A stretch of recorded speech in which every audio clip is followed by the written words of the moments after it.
Hello বন্ধুরা, নমস্কার। আমি এয়ান মিউজিক চ্যানেলের তরফ থেকে আপনাদের সকল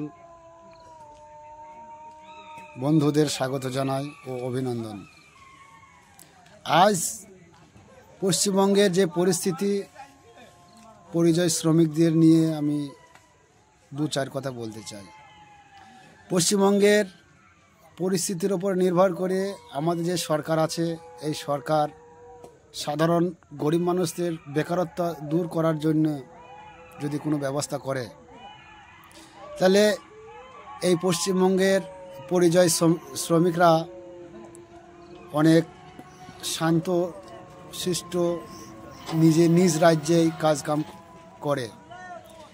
আজ সেই কাজের অভাবে আমরা এই পশ্চিমবঙ্গ রাজ্য ছেড়ে ভিন্ন রাজ্যে কাজে যাচ্ছি। সেই রাজ্যে থেকে অনেক ধাক্কা ঘাত প্রতিঘাতের মধ্যে দিয়ে আমরা বাড়ি আসছি।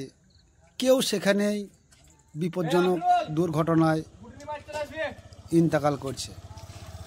খুব দুঃখজনক ঘটনা। যেমন লকডাউনের ভিতরে কেউ 500 কিলোমিটার পায়ে হেঁটে গ্রামে ফিরে এসেছে। সেই সমস্ত দৃশ্য আপনাদের সামনে তুলে ধরছি। ধন্যবাদ। ভিডিওটা দয়া করে তুলে দেবেন না, পুরোটাই শুনবেন, নিজের অভিজ্ঞতা বেড়ে যাবে। ভিডিওটা সম্পূর্ণ দেখার জন্য আপনাদের অনুরোধ করছি। ধন্যবাদ।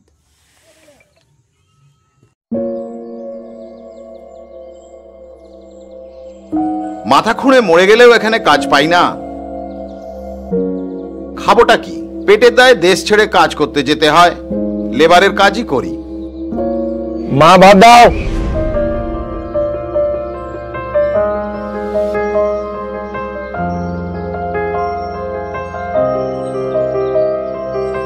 বাইরেও কোনো ইজ্জত নাই, টাকা মেরে দেয়, টিটকিরি দেয়, মারধরও করে।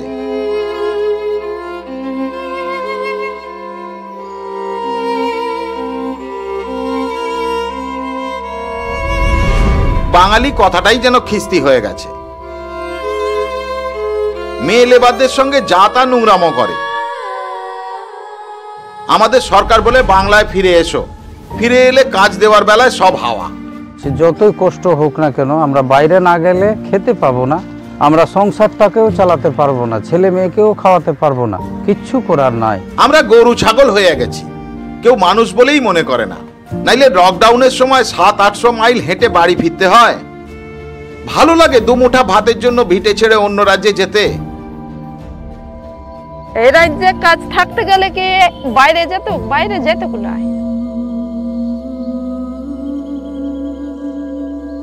কেন আমাদের পেটের দায়ে মান ইজ্জত বিকিয়ে দিতে হয় বলতে পারেন?